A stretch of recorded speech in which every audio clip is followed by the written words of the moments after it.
Сәлем достар, бүгін шоколадный чизкейктің рецептімен бөлісемін. Бізге қажетті зат ол печенье. Печеньені толықтай езіп аламыз блендермен немесе оқтаумен. Енді үстінен ерітілген сары майды құйып, жақсылап араластырамыз. Араластырып болғаннан соң керекті формамызды алып, ішіне саламыз. Үстінен басып, бір-біріне біріктіріп, формаға осылай жасаймыз. Сосын бортиктарын жасап шығамыз. Міне осындай болып шығуы қажет.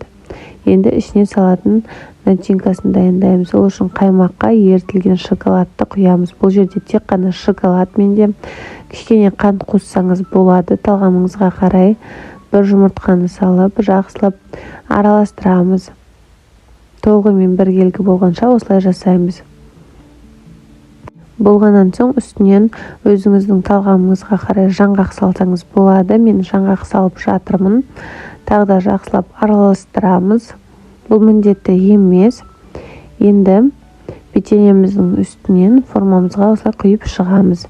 180 градуста 30 минут пісіреміз. Міне біздің чизкейкіміз пісіп шықты. Енді толықтай салқындатып аламыз. Сонымен дайын, міндетті түрде жасап көріңіз, өте дәмді болып шығады. Ас болсын.